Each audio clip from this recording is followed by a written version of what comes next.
Okey, hari ni kita nak sambungan minggu lepas, itu perubahan keadaan jirim. Ni tajuk terakhir untuk bab 5. Jadi minggu depan kita dah boleh masuk bab 6. Okey. Jadi hari ni kita nak belajar, ada keluar tak dekat skrin awak? Ada. Okey, yang baru masuk awak boleh tekan link quiz is, masukkan nombor kod ada dekat ruangan komen bawah tu. Lepas tu tulis nama, terus masuk Okey, hari ni kita nak belajar kesan haba kepada jirim.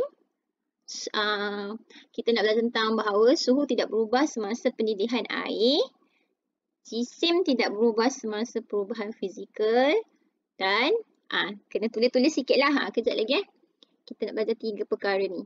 Okey, jadi seterusnya macam mana minggu lepas kita dah tengok apa tu pepejal, cecair dengan gas. Minggu ni kita nak belajar macam mana pepejal tu boleh jadi cecair, macam mana pepejal tu boleh jadi cecair, lepas tu dia boleh tukar jadi gas ataupun daripada gas kepada cecair. Ini semua ada kaitan dengan zarah. Okey, dia jadi pepejal sebab zarah dia tersusun rapat. Mesti ingat yang tu Dia jadi cecair sebab zarah dia jarak-jarak sikit. Dia jadi gas sebab zarah dia jarak dia sangat jauh, bergerak sangat cepat, bergerak secara rawak. Tu sebab tu jadi gas. Okey. Hari ni kita nak tengok kenapa dia boleh jadi gas, dia boleh jadi pepejal, dia boleh jadi cecair. Apa sebab dia? Disebabkan oleh haba. Haba. Okey, apakah kesan haba terhadap jirim Kita tengok. Okey, jadi apabila jirim tu dipanaskan, maksudnya haba itu diserap oleh jirim. Jadi apa jadi bila jirim diserap haba? Bila dia serap haba, zarah-zarah tu akan serap haba dan tenaga kinetiknya bertambah. Tenaga kinetik ni masuk sekolah rendah awak belajar dulu. Tenaga kinetik, bila benda itu bergerak, dia ada tenaga kinetik. Okey. Jadi zarah kan sentiasa bergerak kan, walaupun dia pepejal, dia bergetar kan. Bila kita panaskan dia, lagi kuat dia bergetar, lagi kuat dia bergerak. Okey, dia akan bergerak semakin laju. Tapi apa jadi kalau jirim tu disejukkan? Kalau jirim tu disejukkan, haba akan dibebaskan. Bila haba dibebaskan, tenaga kinetik dia berkurang. Bila tenaga kinetik dia berkurang, dia akan bergerak semakin laju ke perlahan? Dia akan kalau dia serap haba, dia akan jadi laju. Tapi kalau dia bebaskan haba, dia buang haba, dia akan jadi perlahan.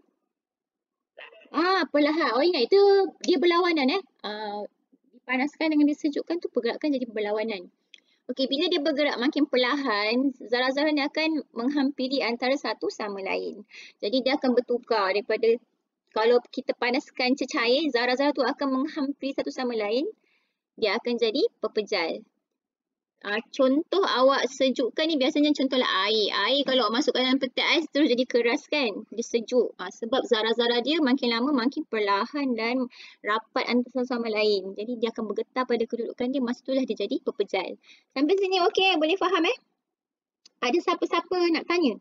Kalau saya laju sangat bagi tahu. Awak boleh tanya saja ataupun type dekat situ. Tapi kalau type tu takut saya tak perasan. Okey? Setakat ni okey? Yes. Okey, sekarang bukalah muka surat 109. Buku ada tak buku tu? Dah buat belum? Pagi tadi saya suruh buat kan? Dah buat belum? 109 ni. Okey, tulislah jawapan. Kita tulis terus jawapan dia apa Okey, dah. Muka surat 109. Nombor 1. Tadi saya baru sebut kan? Okay, banyak bahan mengalami perubahan dalam keadaan jirim akibat tempat kosong atau okey, apa dia? Apa? Sama ada dia haba atau dia haba. Apa dia? Sama ada dia serap atau dia bebaskan. Jadi akibat penyerapan atau lawan penyerapan apa? Pembebasan haba. So nombor 1 jawapannya akibat penyerapan atau pembebasan haba. Okay, awak tulis tak tu? Tulis. Bagus. Tulis Okey, tengok yang soalan bawah tu Itu peta alih. Okey, apabila jirim, siapa nak cuba boleh angkat tangan. Boleh angkat tangan. Boleh ni lah, masuk je suara awak. Okey, jirim dipanaskan. Bila kita panaskan jirim, apa jadi pada tahap tenaga kinetik zarah? Ya, bagus. Awak tulis bertambah atau kalau tulis meningkat pun boleh. Dua-dua tu boleh. Tenaga kinetik zarah bertambah. Okey. Bila dia panaskan, makin kuat dia bergerak. Okey, apa jadi bila zarah-zarah bergerak dengan Laju. laju. Bagus. Pandai pun. Senang je kan? Okey, zarah-zarah bergerak dengan laju. Okey, yang baru masuk, klik link quiz is, masukkan nombor kod. Okey, kita tengah bincang muka surat 109. Okey, bila zarah bergerak dengan laju, apa jadi pada jarak? Jarak antara zarah? Ya, okey, jarak antara zarah semakin jauh atau awak tulis bertambah pun boleh. Mana-mana satu. Maksud dia sama.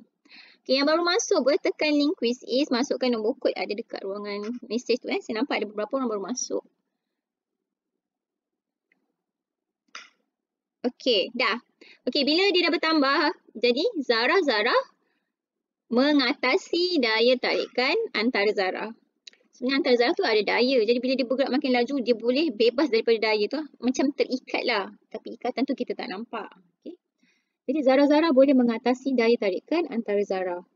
Okey, jadi keadaan jirim pun akan berubah. Okey, jadi untuk bahagian B, apabila haba disingkirkan. Apabila haba disingkirkan maksudnya kita sejukkan jirim tu. Jawapan dia adalah berlawanan dengan yang atas tu.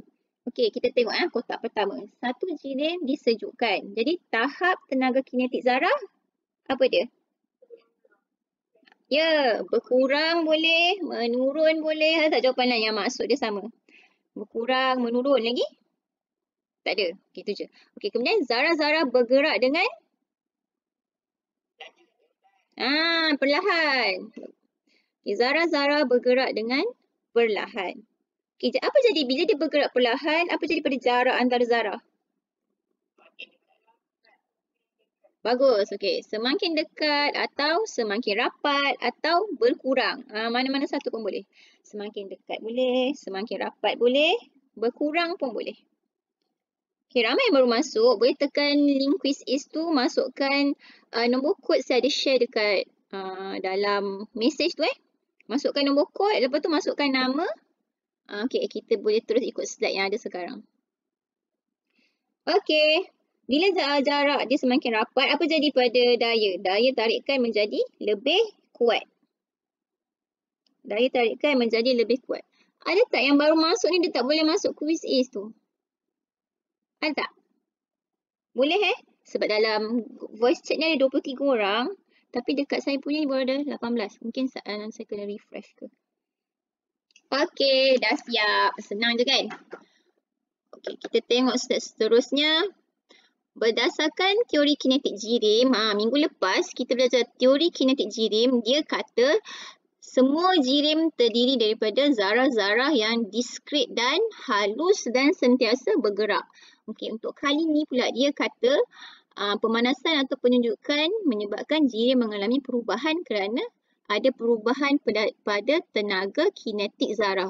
Kalau awak dengar perkataan tenaga kinetik zarah je, awak ingat je pergerakan. Zarah kan sentiasa bergerak. Maksudnya kalau zarah tu bergerak perlahan atau laju tu yang menyebabkan jirim tu bertukar jadi pepejal ke pada cecair ke, cecair kepada gas ke. Okey? Boleh faham tak yang ni? Okey, sekarang apa awak nampak dekat skrin awak? Bagus. Okey, awak tengok tulisan yang anak panah merah yang ke atas tu. Okey, semakin dia ke kanan, awak nampak zarah-zarah tu makin lama susunan dia makin jauh. Sebab bila kita panaskan pergerakan dia semakin cepat. Makin lama zarah tu akan makin jauh antara satu sama lain. Okey, jadi dia akan bertukar daripada pepejal kepada cecair. Lepas tu cecair ni kalau kita panaskan lagi lama-lama dia akan jadi gas. Okay, kalau tengok garisan yang biru, anak panah biru yang ke kiri tu pula, bila kita sejukkan. Sejukkan maksudnya haba dibebaskan. Jadi gas Gas tu kalau awak sejukkan gas, lama-lama zarah tu akan jadi rapat, dia akan jadi cecair. Makin awak lama awak sejukkan dia, cecair ni zarah-zarah dia akan semakin rapat dan akan menjadi berpejal. Okey, jadi tenaga kinetik dia makin lama makin berkurang.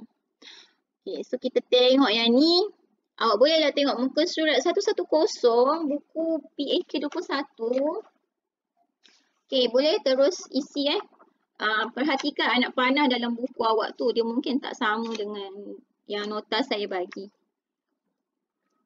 Okey. Sekejap mana saya mula hilang pula muka surat saya. Okey. Kita mula daripada kiri. Kita tengok anak panah yang bersambung tu daripada cecair kepada pepejal. Apakah nama proses tu? Daripada cecair kepada pepejal. Pembekuan. Okey, kita tengok pula anak panah yang bawah dia tu, yang garis putus-putus daripada pepejal kepada cecair. Apakah nama proses pepejal kepada cecair? Ya, peleburan. Boleh tak? Boleh ikut semua orang? Okey, ada tak yang baru masuk dekat sini? Harap semua dah mari masuk. Okey, kemudian awak tengok pepejal. Anak panah putus-putus tu daripada pepejal turun pergi jadi gas. Apa nama proses tu? Ya, pemejal wapan. Okey, kalau daripada gas jadi pepejal?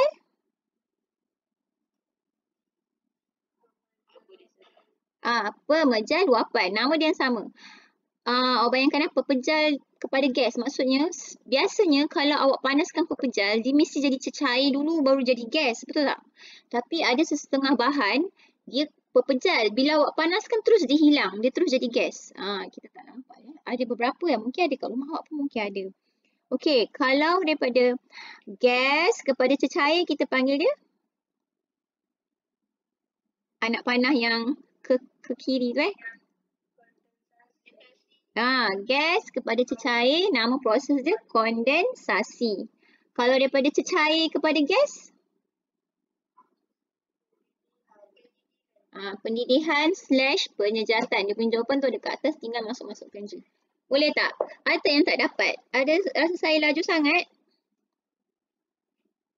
Okey, kalau tak dapat boleh tengok dekat skrin awak tu ada jawapan dia. Okey. Boleh saya terus? Kalau tak sempat pun tak apa, dalam buku teks saja. Okey, ni kita dah jawab tadi muka surat 110. Okey, sekarang kita nak tengok proses-proses yang kita sebut tadi tu. Okey, kita ada peleburan. Peleburan ni bila pepejal tu serap haba apabila dipanaskan. Ni semua dah ada terangkan ayat-ayat dekat sini. Zarah dapat tenaga bergetar lagi kuat. Jadi pepejal akan bertukar menjadi cecair. Okey, kalau pendidihan, ini semua ada dalam buku teks awak muka surat 153. Nanti awak boleh tengok balik boleh baca. Sini saya baca sepintas lalu sajalah. Okey, kalau pendidihan, awak tengok dia ada beza tau pendidihan dengan penyejatan. Pendidihan ni kalau awak panaskan dia pakai api ke ataupun ada alat pemanas biasanya dia akan berlaku apabila capai takat didih. Berapa takat didih air? Kalau air takat didih berapa?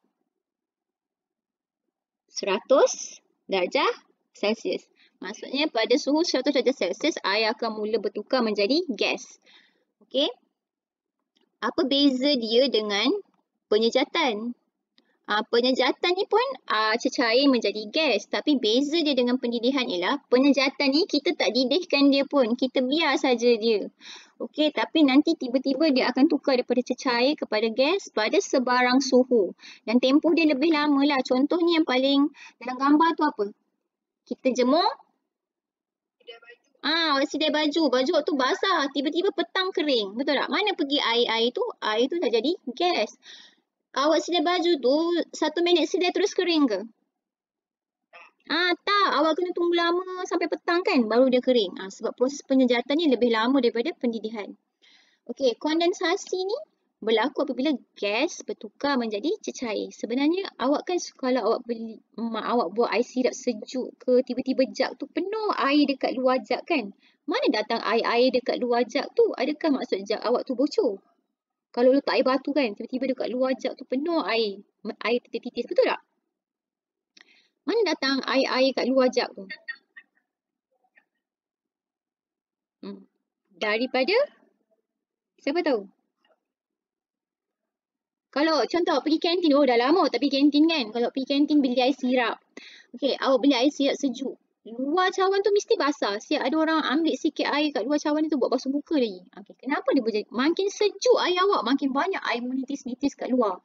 Mana datang air kat luar cawan tu? Adakah dia datang daripada dalam cawan? Kalau awak beli air sirap, kalau dia datang daripada dalam cawan, sepatutnya air yang kat luar cawan tu pun warna merah lah kan. Tapi kat luar tu warna dia jernih. Mana datang air-air yang dekat luar tu?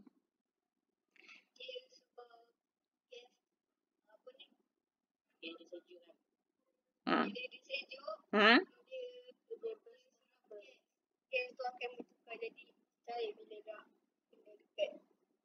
Betul. Bila cawan awak tu sejuk, dekat udara ni banyak wap air. Jadi bila bila wap air ni tersentuh dekat permukaan cawan awak yang sejuk tu, dia akan bertukar menjadi cecair. Okey, senang saja kan? Kemudian kita tengok lagi ialah pembekuan ni daripada daripada cecair kepada pepejal. Selalunya kalau awak nak bekukan air, awak letak dekat mana? Ni semua orang tahu. Kalau nak bekukan, nak buat aiskrim ke, letak dalam peti sejuk kan. Okey, pemejal wapan ni, ya? Ya, asal dia ni loading. Awak punya loading ke? Orang lain loading tak? Saya punya lama. Oh, awak punya pun loading eh? Oh, tunggu sekejap. Saya ni laju sangat lah. Okey, kita tunggu sekejap. Loading lagi ke? Loading. Kejap saya refresh saya punya. Okey dah. Ada? Loading lagi? Tak apa. Kejap saya try lagi Saya pergi kat next slide. Yang ini? Ada cikgu. Okey. Sekejap, saya patah balik yang tadi. Okey, ini. Ini ada? Ada. Apa awak nampak? Pembekuan. Okey, pemejal wapan ni bila gas tu awak sejukkan gas terus jadi pepejal. Selalunya gas kalau awak sejukkan gas tu dia jadi cecair dulu baru jadi pepejal. Tapi yang ini awak sejukkan gas terus keras. Okey. Kemudian bila awak panaskan dia terus jadi gas, terus hilang. So dia jadi gas. Okey, kita nak tengok sekarang kita nak masuk sesi kuis Siapa ingat dia tepat konon lah. Okey, jadi ini apa yang kita belajar tadi. Awak jawab. Okey, dah sedia Ada keluar tak kat skrin?